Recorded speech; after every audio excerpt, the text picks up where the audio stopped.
What's up, guys? It's Arnold with my NinjaForce, and I've had a lot of people writing and asking me to explain how to build the Tornado, Brett Sims' new obstacle. So he does have a tutorial on his Instagram, like his saved stories, that shows you. I'm going to show you how I do it. Let's take a look.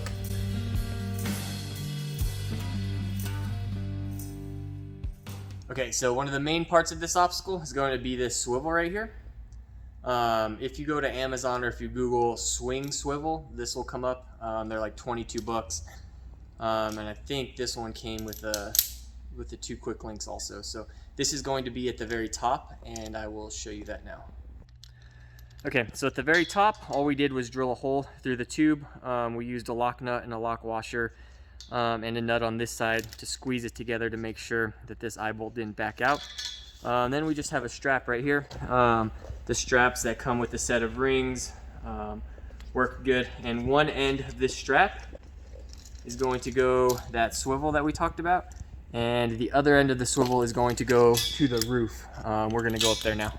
As you can see, we just attached it using some I-beam clamps and a couple pieces of chain and quick link, and there is our swivel. Okay, let's talk about the bottom end of this. I'll show you how we did it. So Josh here at NinjaForce, the artist ninja, really loved this obstacle and figured out how to do this bottom part, so I'll give him some credit on that. But I'm going to show you how Brett Sims did it, and I'm going to show you how we did it and give you a couple options. So you do have the option of going to Home Depot or Lowe's and getting an 1.5 or 2-inch PVC dome. And that will go on your tubing, whether you use 1.5 pipe or 2-inch pipe. That'll go right in there. And this is also a 2-inch flat cap.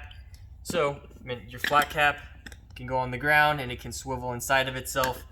I'm going to show you how we did it at the gym, and it'll make a little more sense. So I ended up welding 1 3/8 balls onto the end of our pipe, and then we used the same 2-inch cap. To keep these from moving, since they're going to be in the gym all the time and in the same spot, we ran some concrete screws in through the top just to keep it from moving.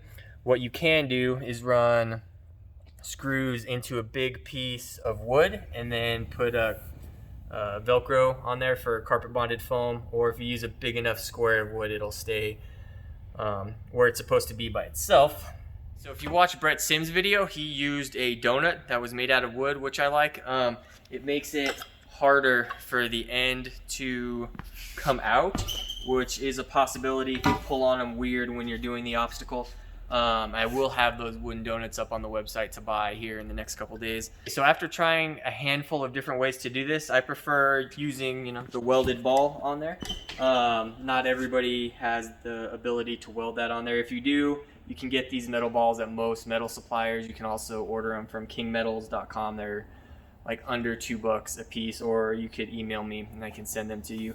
But using the welded ball inside of the cup is definitely my favorite way of doing it. My least favorite would probably be the PVC on PVC. It does have the tendency to slip out of its cup pretty often. I haven't tried it with the welded ball and the donut yet, but I will do that in the next couple days and post a video. All right, so as you can see, all of these hang in the same position. That's going to be determined by a couple things. So when you get these, I would first decide where you want to attach it to the roof and then let it hang. And then the placement of this cup is going to determine where these things sit. So if I took that cup and moved it around, it would change the angle of where this sits at. So just moving that cup around and finding where these like to sit and then attaching the cup or Velcroing it or however you guys are doing it is going to be key to setting these up to where they will reset every single time.